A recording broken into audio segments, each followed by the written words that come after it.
Olá a todos, eu sou o Vitor Sarfati Meta, advogado tributarista, e eu fico muito orgulhoso de ter sido convidado pelo pessoal do Acionistas Minoritários para expor para vocês durante alguns minutos a questão da reforma tributária. Esse é um assunto que eu me sinto bastante qualificado para expor, eu estou vivenciando ele já há muitos anos, né? Eu atuei no governo anterior na característica, eu atuei no governo anterior na transição junto à parte tributária. Então eu tive a oportunidade de conversar com o Bernardo Api e com outras pessoas envolvidas nessa reforma tributária durante um bom período em que atuou a parte de transição e esclareci uma série de questões. Na época tinham outros projetos que estavam sendo discutidos, o da reforma tributária que acabou sendo aprovado era o menos pior, mas estava longe de ser o correto. Qual que é a questão toda e que eu quero que vocês entendam? Eu vou tentar resumir ao máximo. Ele tem implicações muito profundas para vários setores da economia e eu acho que eu não posso me focar em um só setor aqui.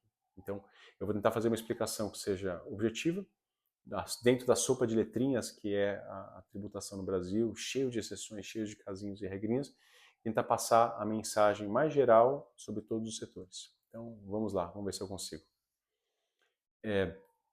A essência da reforma tributária é que essa reforma tributária que a gente está lidando agora é que ela é só a primeira parte.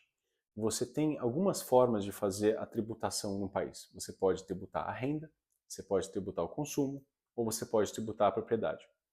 O Brasil está, nesse momento, fazendo a reforma tributária do consumo. O que são os produtos? O que é o consumo, na verdade? Tributação do consumo. É a tributação que incide sobre os produtos, sobre aquilo que a gente consome, bens e serviços. Essa tributação ela já era onerada no Brasil por uma série de impostos. Eu vou resumir os principais: PIS, COFINS, ISS, ICMS, PIS, COFINS importação, imposto de importação, IPI. Não acaba, mas esses são os principais. Isso onera bastante toda a carga, então toda a cadeia. Então o que faz com que tudo que você compre fique mais onerado. Afinal de contas, não tem muita alternativa. País pobre só pode tributar o consumo. País pobre é pobre por um motivo, afinal de contas, geralmente tem muito gasto no seu setor público, inviabiliza a atividade de crescimento de riquezas que a economia desenvolve.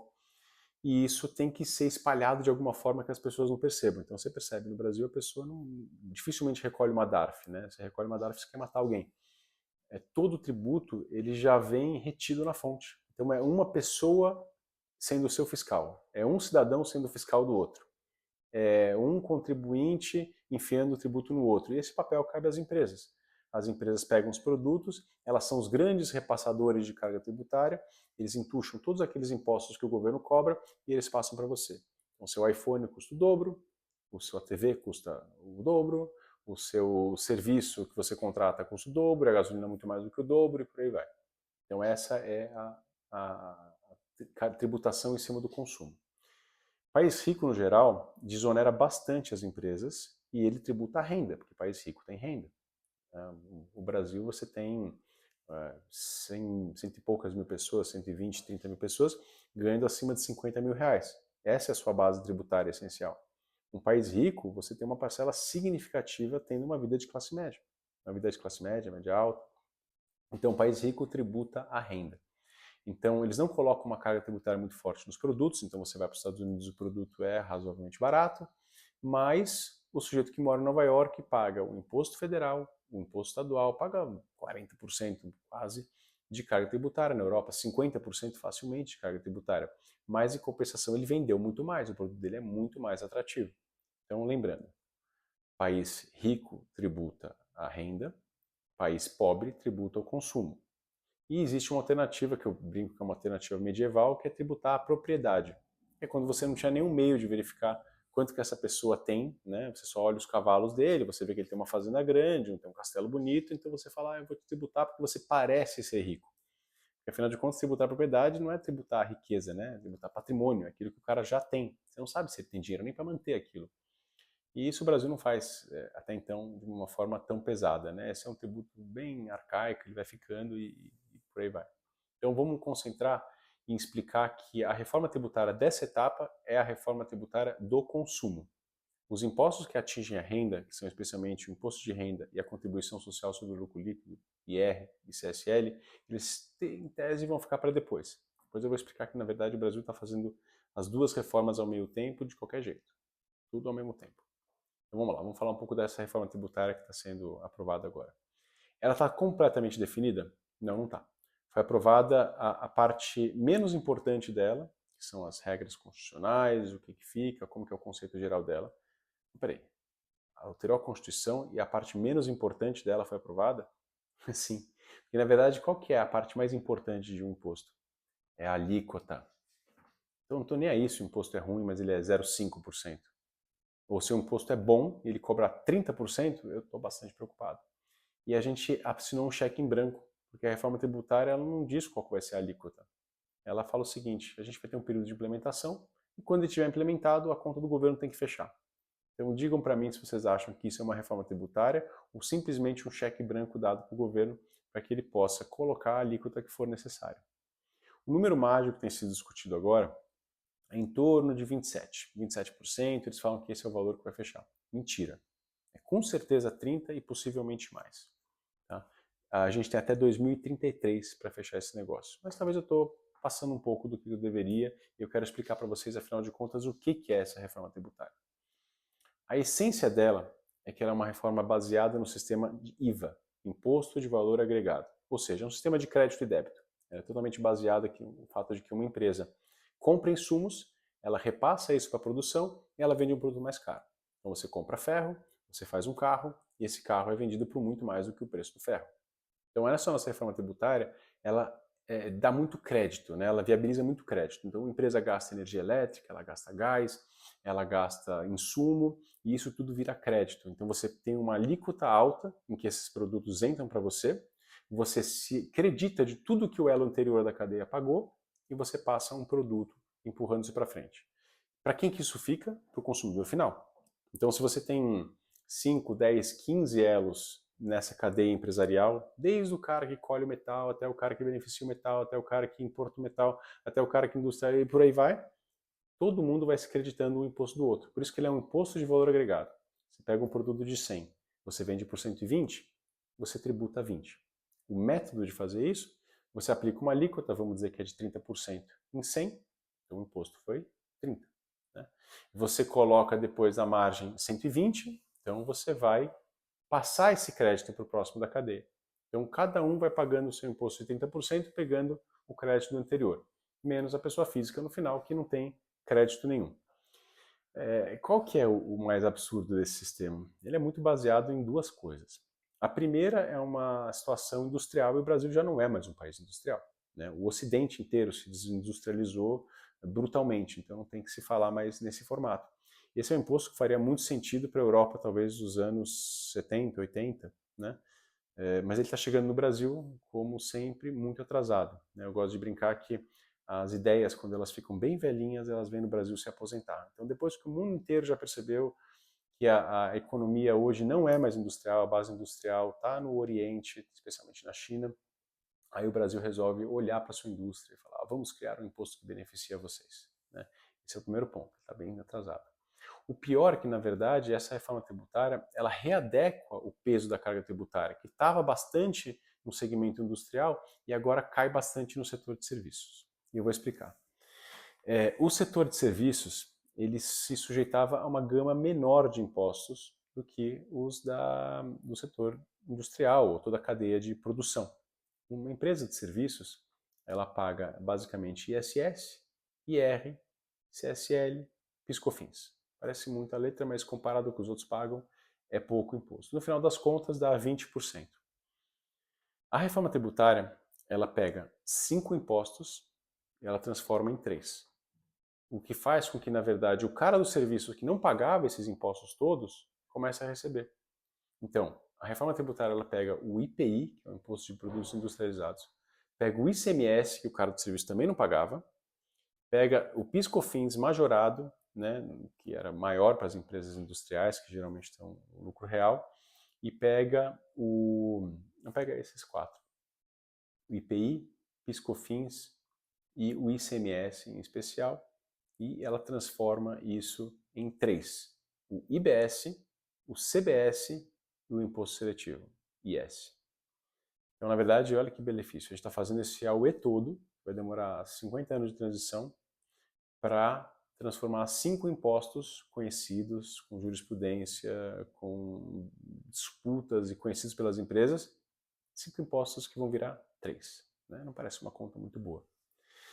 Só que o cara dos serviços, ele vai ter a mesma alíquota, basicamente, que a indústria tinha.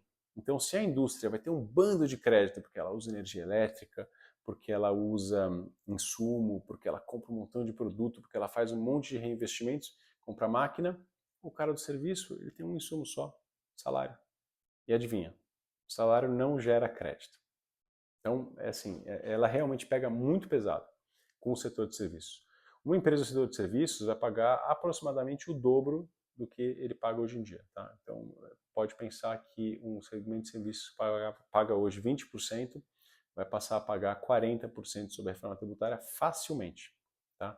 Lembrando que além dos 30% do IBS e CBS, esses dois impostos, você tem mais ou menos uns 11% do renda, IR e CSL. Então, vamos resumir um pouco. Para o segmento industrial, a reforma tributária ela deve ser equilibrada ou moderadamente favorável. Pode beneficiar um pouco, de fato. Para o segmento comercial, geralmente empata. Para o segmento de serviços, dobra. Em alguns casos, até mais do que dobra. Tem muito pouco crédito que essas empresas podem utilizar. No final das contas, fazer uma reforma tributária no Brasil não resolve os nossos problemas, porque o nosso problema não está nas nossas leis propriamente ditas, está na gente. Eu gosto muito de lembrar um estudo que o Banco Mundial fez muitos anos atrás, foi reeditado várias vezes e o Brasil protestava, colocava o Brasil na lanterninha dos países em que se gasta mais tempo para pagar imposto. Não é a carga tributária, é a complexidade tributária. Então é um estudo Doing Business de vários países no mundo, do Brasil, e o Brasil em último lugar, acima, completamente disparado. Então o Brasil tinha uma média, vou citar números de cabeça, mas era mais ou menos 1.900 horas por empresa para pagar imposto. 1.900. A Receita fez todo um trabalho, um lobby reclamou, baixou esse número para 1.500. Baixou bastante. O próximo da lista é a Bolívia, 900. Legal, o Brasil está isolado, completamente isolado na complexidade tributária que a gente tem. A Bolívia com 900 horas. A média dos países do mundo, 200. Os países da Europa, da OCDE, ainda são bem menos do que isso. E os campeões, Suíça, Singapura, 60. Assim, o problema não tá na gente. O problema está na gente. Simplesmente o brasileiro gosta da complexidade, ele gosta desse caos todo. E, infelizmente, a gente viabiliza essa realidade para a gente. E a nossa sistemática ela não simplifica isso, ela só complica. Porque todas as promessas elas vão ficar simplesmente na lei. Olha, é o crédito completo, um crédito absoluto, vai vir de todos os lados. Não vai vir, a gente sabe que a Receita Federal vai começar a normatizar e nessa hora ela vai falar que esse crédito não vale, outro crédito não vale. Além disso, existe mais um problema muito severo, porque essa reforma tributária, ela depende de colocar uma empresa contra a outra. Então, se o elo anterior da cadeia não pagou o imposto, você não vai se creditar. O que as empresas vão fazer? Vão começar a exigir regularidade fiscal umas das outras. Eu quero ver se você pagou o seu imposto. Então, é o Estado transferindo essa obrigação para os particulares, e um vira policial do outro. Então, esse é um efeito assim super pernicioso dessa reforma. Também tem a questão do split payment. Então, o governo só fez essa reforma porque ele se sente completamente senhor de todos os movimentos financeiros no país, porque ele tem tecnologia e tem os bancos. Então, nada passa sem o sistema bancário, o dinheiro praticamente não existe mais para essas finalidades. O sistema do split payment fala que no momento em que a transação é feita, você tem que, no banco mesmo, já colocar qual que é a classificação dela, de forma que o imposto já imediatamente é dividido. Uma parte vai para a contraparte da negociação e uma parte já vai para o governo. Ou seja, nem o fluxo de caixa eles vão te dar. Nem o dinheiro que ficava com você normalmente, as empresas do lucro presumido ficavam 3 meses com caixa, faziam um recolhimento trimestral, nem isso você vai ter mais. Claro que os bancos vão ganhar, porque todo esse fluxo de caixa vai imediatamente ter que sair do sistema bancário. Então é bastante ruim nesse sentido. Sem contar que ele já burocratiza a primeira etapa da operação, né? O pagamento nem sai sem o governo receber a parte dele. Então eu acho que ele é um desastre em toda a espécie. Em termos de implementação, ele vai começar agora em 2026, então no comecinho de 2026 já começa toda a obrigação tributária, então você tem que fazer uma série de declarações, os departamentos fiscais estão sentindo muito isso, mas não tem efeito ainda nos preços, porque ele só vai lá sair com uma alíquota simbólica de 1%. E isso pode ser compensado no PIS/COFINS, então as empresas não vão sentir um aumento de carga tributária em 2026. Por outro lado, em 2027, acontece uma primeira virada de chave. PIS/COFINS já não existe, o IPI já é zerado, né? E o ICMS começa pouco a pouco a ser faseado. Então vai de 2027 até 2033, em que a reforma tributária ela vai aumentando o seu percentual e vai rebaixando o percentual dos impostos correntes. Já começaram as encrencas. Os fiscos estaduais já querem colocar um imposto na base do outro, eles não se aguentam. Mais do que isso, como a reforma tributária fixa ela diz que vai ser neutra tributariamente, ela travou uma data, os fiscos já começaram a aumentar os seus impostos de antecipação para bater essa meta. Já que a minha linha d'água é aquela, eu vou começar a tributar mais as pessoas. E o Estado de São Paulo fez isso, muitos outros estados já fizeram isso. Então ele está gerando uma corrida por aumento de carga tributária. Mais um outro efeito. O IBS vai substituir os impostos que eram de esfera estadual e municipal. O CBS, os impostos federais. O CBS vai ser um só, vai ter uma alíquota só. O IBS e o CBS vão ser variáveis por cidade e município. Então, você vai ter uma situação em que os estados ou municípios vão começar a gastar cada vez mais porque eles sabem que alguém vai ter que socorrer eles. Por que eu falei outra hora que a transição demora 50 anos, um número alto, quando na prática a gente tem 7 anos de implementação da reforma tributária? Porque todo esse descompasso de arrecadação entre estados e municípios, que agora não vão ser mais titulares das suas contas, né, eles não vão conseguir mais receber receita diretamente, você paga tudo unicamente e a União redistribui, tudo isso vai ficar para um fundo de compensação. Então, na verdade, o governo pegou toda a sujeira da encrenca do Pacto Federativo, jogou numa gaveta, né, e falou: a gente vai criar fundos de compensação. Então, a tendência vai ser os estados e municípios gastarem cada vez mais para depois chorar e falar: olha, eu estou precisando de recursos. A arrecadação agora vai ser feita no destino e não mais na origem. Então, na verdade, o sujeito ia para o Nordeste montar uma fábrica lá no interior da Bahia porque ele tinha um benefício fiscal, um lugar que não tinha grande infraestrutura. Agora ele vai querer estar em São Paulo, né? E o interior da Bahia vai ter que realmente dar um benefício fiscal para todo mundo, porque ele não consegue mais dar benefício setorizado. A reforma tributária também acaba com os benefícios setorizados, exceto a Zona Franca de Manaus. Então isso cria um incentivo para que todo mundo vá chorar para a União Federal, que agora vai virar realmente a dona, a grande titular do país todo, porque os estados e municípios nem mais a sua própria arrecadação vão ter. E além disso, além da Receita Federal, você vai ter o comitê gestor do IBS, do CBS, desculpa. O comitê gestor vai ser mais um órgão como se fosse a Receita Federal. Então, em vez de você ter que lidar com um foco de encrenca, agora você tem que lidar com dois.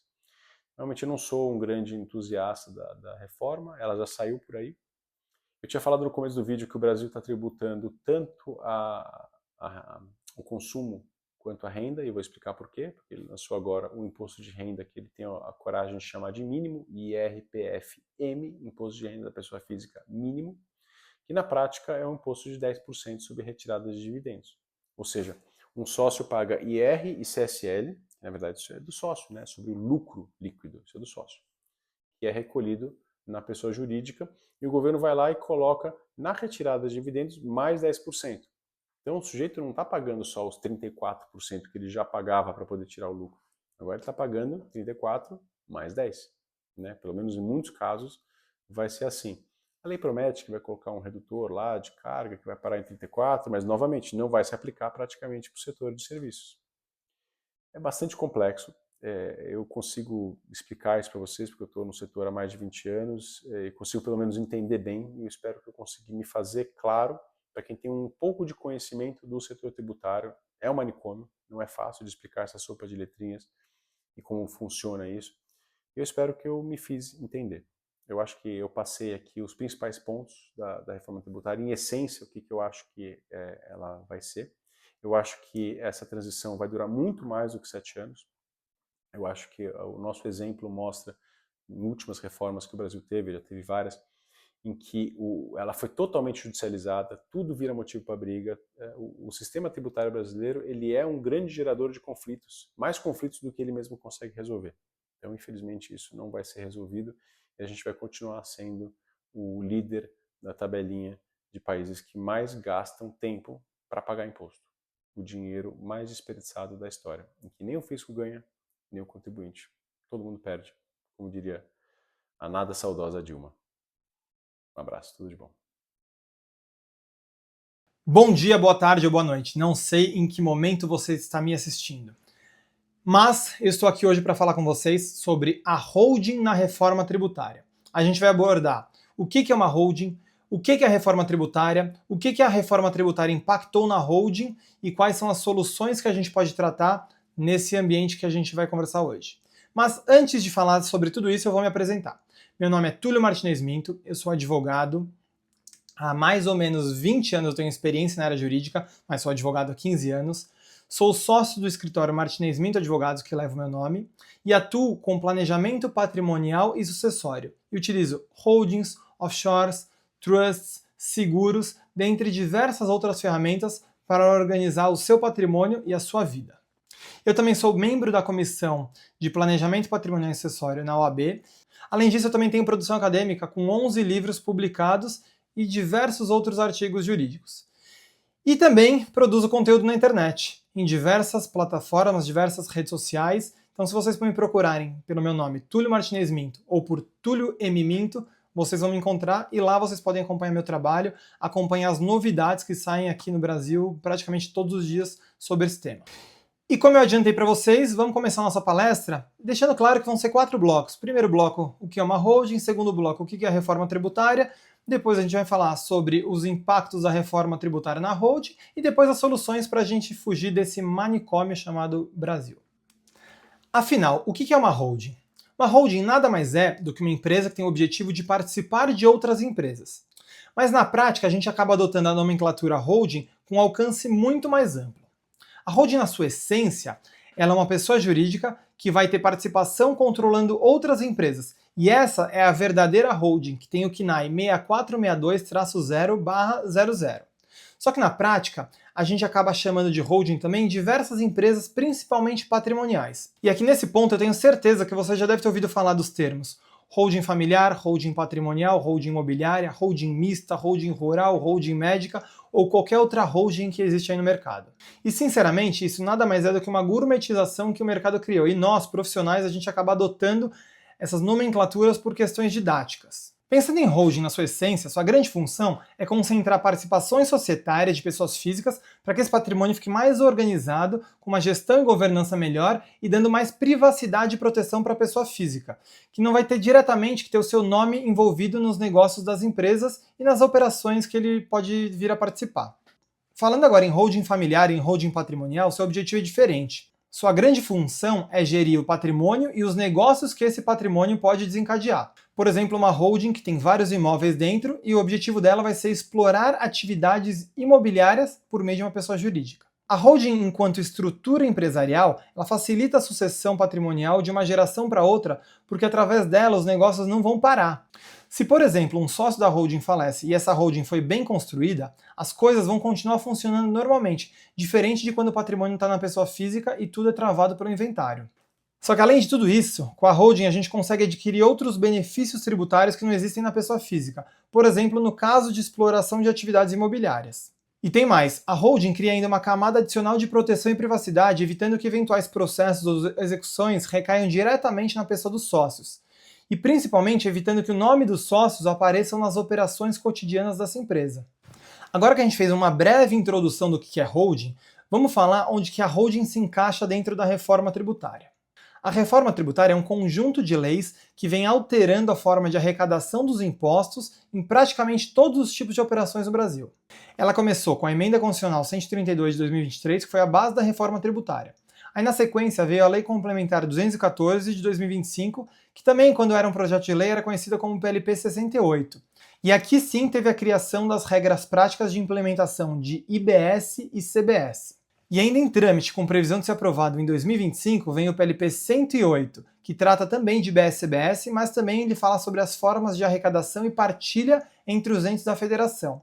Só que o PLP 108 ele também trata de alterações substanciais no ITCMD, principalmente na base de cálculo, e isso impacta diretamente as atividades de holding quando a gente fala em doação de cotas para os herdeiros. E aí, juntando Lei Complementar 214 e PLP 108, a gente tem a base de como vai funcionar a reforma tributária no consumo. Só que além da reforma no consumo, a gente também teve a reforma na renda, e essa veio pela Lei 15.270 de 2025, que era conhecida famosamente como PLP 1087, que é justamente o que criou o IRPF-M, também conhecido como adicional de 10% no imposto de renda, que alguns chamam até de tributação dos dividendos. E agora que a gente mapeou a reforma tributária, a gente vai começar a unir as coisas, reforma tributária e holding, para no final a gente falar das soluções de como que a gente pode escapar um pouco dessa tributação absurda no Brasil. Então vamos lá. Afinal, como que a reforma tributária afeta as holdings, os empresários e os investidores? E aqui eu vou começar falando de IBS e CBS. E aqui a gente fala das holdings que exercem algum tipo de atividade operacional, ou seja, não é aquela holding propriamente dita, não é aquela holding de participação, mas uma holding, por exemplo, imobiliária, ou uma holding que tem algum tipo de atividade econômica. Essas sim vão sofrer bastante com a arrecadação, porque basicamente o imposto de praticamente tudo vai subir. As holdings, assim como qualquer outro tipo de empresa, vão ser automaticamente enquadradas como contribuinte de IBS e CBS, que é o nosso IVA. Ele vai entrar em vigor em 2026, com uma aplicação efetiva a partir de 2027 e com o final dessa transição em 2033. Na prática, esse IVA vai substituir PIS, COFINS, IPI, ICMS e ISS. Ele vai ter uma alíquota prevista de 28%, que pode ser um pouco mais ou um pouco menos, isso aí vai depender de regulamentação pelo PLP 108. Apesar dessa alíquota de 28%, a gente vai ter alguns redutores para algumas atividades econômicas. No caso de holding imobiliária ou de qualquer outra empresa que exerce atividade imobiliária, os redutores vão ser de 50% no caso de venda de imóveis, e aí a gente tem uma alíquota efetiva de 14%, 70% no caso de locação de imóveis, e aí a gente vai acabar tendo uma alíquota efetiva de 8,4%, e 40% no caso de locações de imóvel por temporada ou imóveis de curta ou locação de curta duração, por exemplo, Airbnb, etc. O que vai gerar uma alíquota efetiva de 16,8%. Uma empresa imobiliária hoje paga basicamente IRPJ, adicional de IRPJ, CSLL, PIS e COFINS. Mas com a reforma tributária vai sair PIS, COFINS e entre IBS e CBS. E o ponto aqui é que o PIS e COFINS representam 3,65% de arrecadação e vai ser substituído pelos 8,4% no caso da alocação. Ou seja, o governo vai levar uma fatia que representa mais ou menos 5% adicional do seu faturamento. Um baita de um aumento de arrecadação. Mas tem um aspecto positivo que tem que ser explorado para minimizar esse impacto. Quando a sua empresa paga por bens ou serviços que ela vai consumir, ela vai estar se creditando de IBS e CBS, que é os impostos que vão compor a base do que você está pagando, do que você está consumindo, do que você está comprando. A sua empresa está consumindo e comprando. Como a gente acabou de ver, no caso da compra de um imóvel, 14% é IBS e CBS. Se a empresa está comprando, por exemplo, um imóvel de 1 milhão, automaticamente ela está se creditando de 140 mil de IBS e CBS. E na hora que ela tiver que arrecadar esses impostos das suas próprias atividades, ela pode deixar de pagar e tirar do crédito que ela tem. Quem souber explorar o sistema de créditos vai conseguir sobreviver à reforma tributária. E agora a gente vai falar um pouco do temido IRPF-M, famoso adicional de 10% no imposto de renda das pessoas físicas. O primeiro aspecto que a gente precisa deixar muito claro é que esse adicional é para pessoas físicas, não para pessoas jurídicas. Se uma holding de participação é sócia de uma empresa operacional, por exemplo, e a empresa operacional distribui lucro para a PJ, essa operação está livre de imposto. A grande verdade é que a tributação não é nos dividendos, e sim na somatória de todas as rendas que a pessoa física tem. Obviamente, a renda de um investidor, de um empresário, é praticamente formada só por dividendos. Por isso que muita gente acabou chamando isso de tributação de dividendos, mas tecnicamente não é isso. A lei estabelece que toda a renda que uma pessoa tem que ser somada. Se essa renda ultrapassar 600 mil no ano e a alíquota de imposto que essa pessoa paga efetivamente for menor do que 10%, aí sim a gente vai ter a incidência do IRPF-M, que pode chegar até 10%. Por exemplo, se um empresário recebeu 800 mil de dividendos no ano e não teve mais nenhum tipo de fonte de renda, ele não pagou nenhum imposto de renda e a alíquota efetiva dele é zero.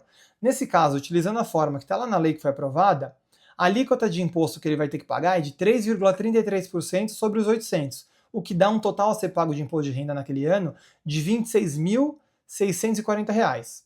Um ponto importante aqui é que essa mesma lei trouxe uma regra que quando a empresa distribuir dividendos para um sócio ou acionista, ela tem que reter 10% do total que ela está distribuindo para aquele sócio se a somatória do que foi distribuído naquele mês para aquela pessoa ultrapassar R$ 50 mil. Na prática, essa retenção vai acabar sendo restituída pelo sócio no ano seguinte, quando ele fizer a declaração de imposto de renda dele e ficar comprovado que a alíquota efetiva dele não era de 10%, mas, por exemplo, 3,33% nesse exemplo que eu acabei de falar. Um outro aspecto importante para ser falado é que não importa a origem da renda. Toda renda tem que ser somada para verificar se a pessoa ultrapassou o limite dos 600 mil. Se ultrapassou, automaticamente ela está sujeita a essa regra do adicional de até 10%. Só que algumas fontes de renda foram salvas e não entram nessa somatória. As principais são rendimento de poupança, rendimento de LCI, LCA, CRI e CRA, rendimentos de FI e FIAGRO, ganho de capital na venda de alguns bens, menos os de mercado financeiro. E aqui um ponto importante, que são os lucros acumulados nas empresas até 2025, que forem aprovados pelos sócios por ata, ainda em 2025, e desde que essa distribuição de lucros acumulados ocorra até o final de 2028. Ou seja, se essa pessoa tiver várias fontes de renda, por exemplo, trabalho CLT, mais dividendos, todas essas rendas têm que ser somadas. Vai ser feito um cálculo na declaração de imposto de renda para ver efetivamente qual que é o percentual de imposto que ele pagou, qual que é a alíquota efetiva. Se essa alíquota ficar menos de 10%, ele cai na regra. Se essa alíquota ficar acima de 10%, ele não cai na regra. Por exemplo, se uma pessoa recebe salário de R$ 10 mil, ela tem descontado na fonte 27,5% de imposto de renda, que dá R$ 2.750 por mês. Naquele ano, ela vai ter recebido mais ou menos R$ 130 mil, já considerando o 13º salário. Se além disso, ela também recebeu dividendos isentos de mais ou menos R$ 670 mil, ela acabou tendo uma renda total de R$ 800 mil. Como a gente acabou de ver, quem tem uma renda de R$ 800 mil acaba pagando R$ 26.640 no ano de imposto de renda pela regra nova. Só que no decorrer daquele ano, ela já pagou um total de R$ 35.750, que foi o descontado na fonte dela do emprego CLT.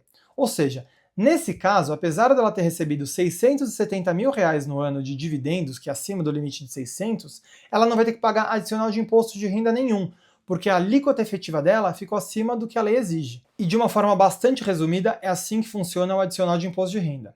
Só que aqui vem a grande questão. Quais são as estratégias para a gente fugir desse aumento de imposto de forma lícita? E aqui, novamente, eu vou dividir em dois subblocos. Primeiro eu vou falar de estratégias com IBS e CBS, e depois eu vou falar de estratégias com adicional de imposto de renda. Quando o assunto for IBS e CBS, não tem muitas formas a gente contornar esse aumento de imposto, já que a tributação vai acontecer nas operações de consumo. O principal aspecto, que a gente já falou agora há pouco, é o empresário saber se utilizar do sistema de créditos. E para isso ele tem que ter um controle contábil muito bem feito, porque senão ele vai acabar jogando dinheiro no lixo, literalmente. Um outro aspecto importante de ser falado aqui é que empresas do Simples, assim como as pessoas físicas, elas não são automaticamente contribuintes de IBS e CBS. Isso significa que elas não pagam esse imposto, mas elas também não geram créditos.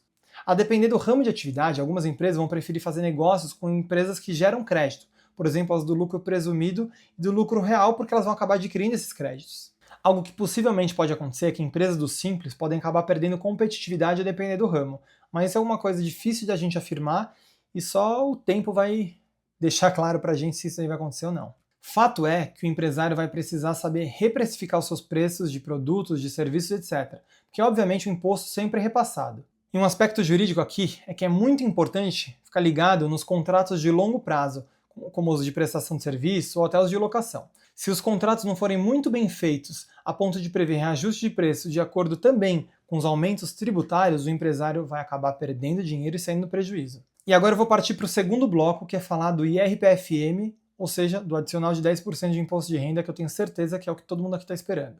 E aqui eu vou começar falando do que você quer fazer e te explicar o porquê você não tem que fazer isso.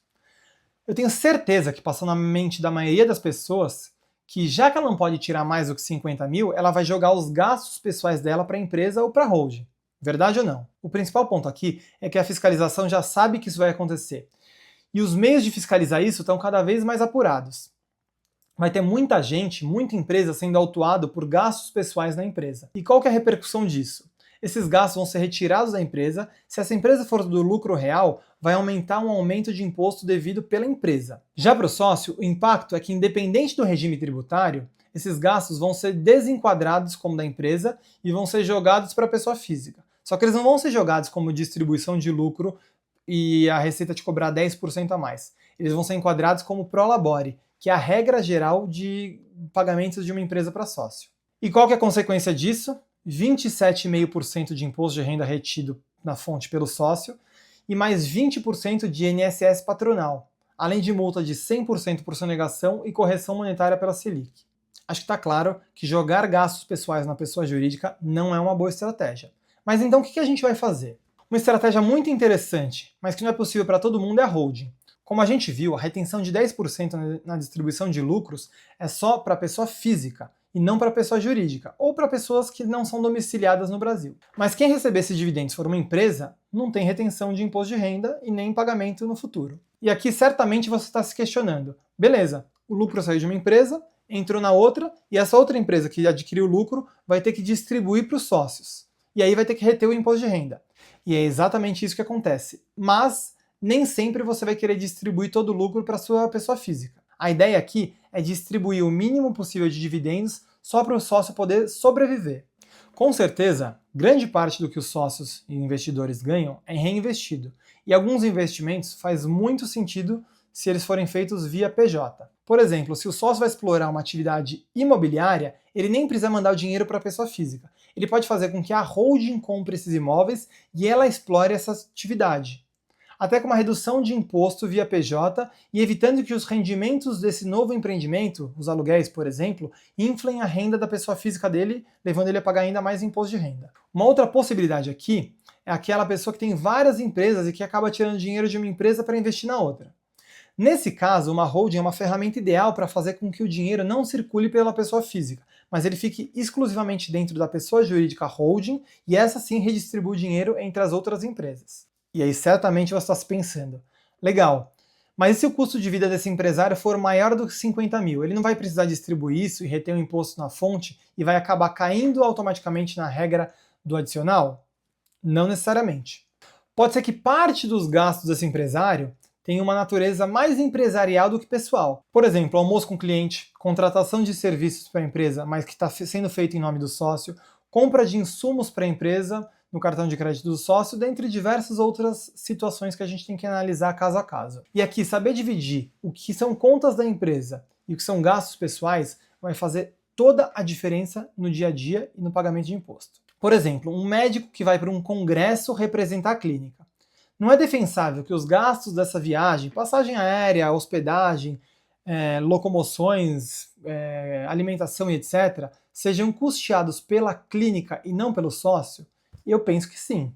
Uma outra forma de fugir desse adicional é adicionar CPF nas empresas. Mas aqui é importantíssimo um cuidado, porque na intenção de fugir de imposto, você pode acabar destruindo a gestão e a governança da sua empresa. Mas um exemplo que pode funcionar é aquela pessoa que é casada no regime da comunhão de bens e a empresa ela veio depois do casamento. Nesse caso, apesar de apenas um dos membros do casal ser sócio da empresa, o outro também é legalmente dono da participação societária. Ele não é sócio, mas ele tem os direitos da participação societária.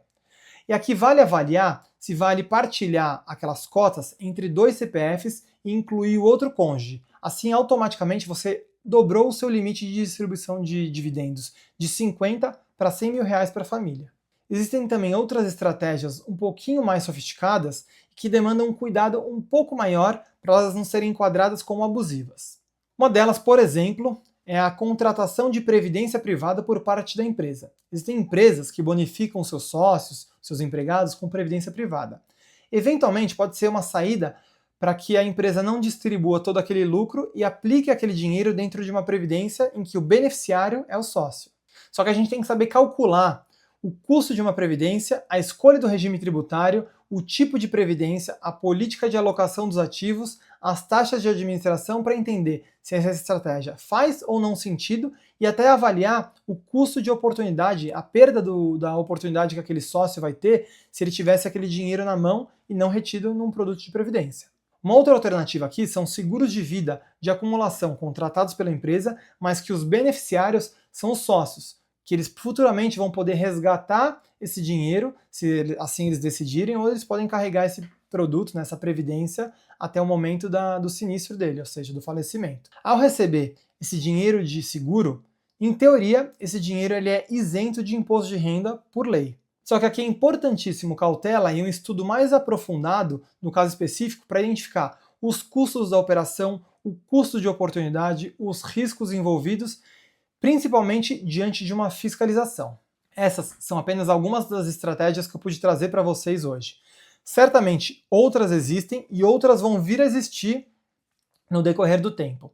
Se você não quiser perder nada e quiser acompanhar de perto tudo isso, me acompanhe nas redes sociais porque eu comento tudo isso todos os dias. Eu espero de verdade que vocês tenham gostado dessa aula e que eu tenha contribuído de alguma forma para o aprendizado de vocês. Protejam seus negócios, protejam o seu patrimônio, protejam a sua família, protejam os seus. Obrigado.